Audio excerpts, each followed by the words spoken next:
Hello and welcome to another reading of one of my stories. Right now we're going to read from one of my works in progress that is a crossover between the Harry Potter universe and the Marvel Cinematic Universe, the Avengers.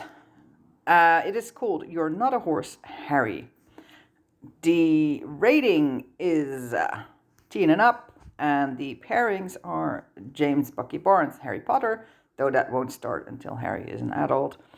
Loki Tony in the background, and Loki Thor mentioned.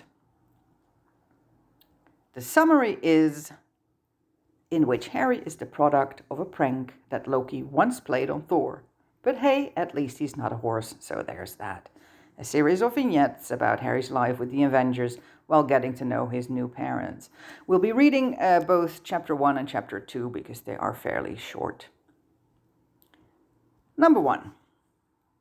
The one with the bow was grinning in a way that meant he hadn't seen something as entertaining as this in a long time. The pretty red-haired one looked like she wanted to grin in a similar way, but had more control to keep her features schooled in something approximating mild curiosity. "So you're my dad," Harry said to the large blonde one, the one with the hammer, supposedly God even. "Yes, I have conceived you myself," his father said with a huge beaming smile. "With your brother," Harry said, very slowly, very carefully, "who is apparently my mother." Harry gave the tall, dark-haired one a good, long look. Yes, there were similarities between their features. Even Harry could see that. Hair, eye color, the shape of their nose and mouth. The big, beefy one with the shield lowered his head into his hands and released a deep sigh that conveyed a generous amount of weariness and disbelief. Beside him on the couch, the brown-haired one with the glasses calmly sipped a steaming mug of tea. Harry could do with some tea right about now. How was he ever going to explain this to Ron and Hermione, to Sirius and Dumbledore? If it even was true, since Harry still had his doubts. As far as he was concerned, James and Lily were his parents. End of story. "Ah, yes," his father said, after a few awkward moments of complete silence. "Loki played a prank, disguising himself as a woman, and afterwards, after you were born, our father was not amused and had you taken away. We did not know where you were taken, but we have looked for you." Harry released a snort. "So Loki put on a dress and somehow he got pregnant. Is that what happened?" The cocky one with the goatee, the one who had all but kidnapped Harry from the Dursleys just as he had returned home from a disastrous fourth year at Hogwarts, stepped up to Harry and clapped him on the shoulder. "Chin up, kid. The last time Loki popped out a sprog, he was a horse. Imagine, you could have ended up with 8 legs and spent the rest of your life carrying your asshole grandfather into battle instead of what you got now." Yeah, Harry had nothing coherent to say to that. Chapter 2. Harry asked for a phone while he retreated to one of the hotel room's private bedrooms. Tony Stark threw a thin black thing at him, and when Harry caught it and stared at it in confusion, Steve Rogers scolded Stark and took the time to show Harry how to work the mobile phone, since that was apparently what it was. Grateful that he'd taken the time to memorize Hermione's phone number years ago, Harry called her, needing someone familiar to talk to about everything that had happened. His whole life had been turned upside down in the span of just a few hours, and Harry didn't think there was room in his head to make sense of it all. Hermione answered herself, and Harry was glad he didn't have to talk to one of her parents because he wasn't sure his voice wouldn't crack the second he used it. "Hermione," Harry breathed, and yep, his voice was doing strange things as he attempted to get a few more words out. "Harry?" Hermione asked. Obviously shocked Harry would call her since she knew the Dursleys would never let him use a phone. "What's wrong?" Harry swallowed, and then he swallowed again. "So my parents apparently aren't my parents, and now I have new ones, live ones, and they're taking me to America for the summer at least." "What?" Hermione asked, and then fell utterly silent as she processed what Harry had just said. "Okay, one thing at a time. What new parents?"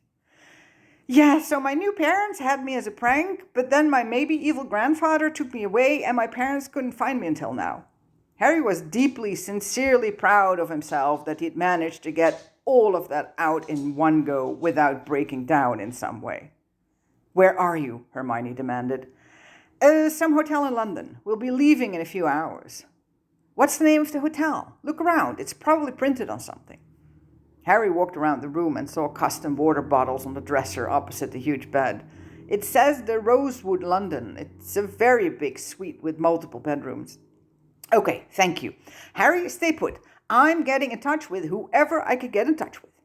Harry inhaled a deep breath. He was just so confused.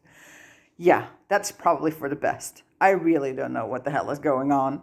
Just as Harry ended the call, he heard something behind him. So we're expecting visitors, the red-haired one said as she leaned casually against the doorpost of the door Harry knew for certain he'd closed behind himself. The door was still closed. How the heck she had entered and he hadn't heard it. My friend's coming over, Harry said with a tight shrug, unsure if Hermione herself was coming or someone like Dumbledore or Sirius. Harry doubted it, though. How was Hermione getting in touch with anyone in the wizarding world while she was staying with her muggle parents? She didn't have an owl, and even if she did, delivering a letter could take hours, and by that time Harry would be well on his way to the other side of the world. I'll let the others know company's on the way. And with that, she disappeared quietly, and Harry sat down on the edge of the biggest bed he'd ever seen and waited while staring down at his shoes, mind going a mile a minute. It was perhaps an hour later when furious knocking sounded on the door of the enormous suite. Harry finally got up and left the bedroom to join the others. Before long, he found himself with an armful of Hermione, bushy hair tickling his face. You're all right, Hermione said loudly, immediately followed by furious whispering in his ear. These are muggles, Harry. Remember the statute of secrecy. And I couldn't contact anyone else, so I begged my parents to take me. Dr. Granger, Hermione's mother, introduced herself and her husband as she shook hands with Steve and Bruce. Hermione's best friends with Harry, she insisted on coming to say goodbye. Sure, the more the merrier, the one with the goatee said. Goodness, you're Tony Stark, Hermione's mum breathed, eyes wide. I get that a lot, Tony Stark said with a charming grin while he leaned his hip against the edge of the couch. And these here are Harry's new parents, which is why we're all here. Tony gestured at Harry's new mother and father. Harry's mother looked around the room with glowing green eyes and seemed intent to murder anyone except for Harry in their sleep. Harry's father released a burst of booming laughter. Be welcome, friends of our son. Harry, Hermione breathed after she released Harry and looked around the room with wide eyes. These are the Avengers. They're the what? Harry asked, which earned him an incredulous look from Hermione, not to mention from Tony Stark himself.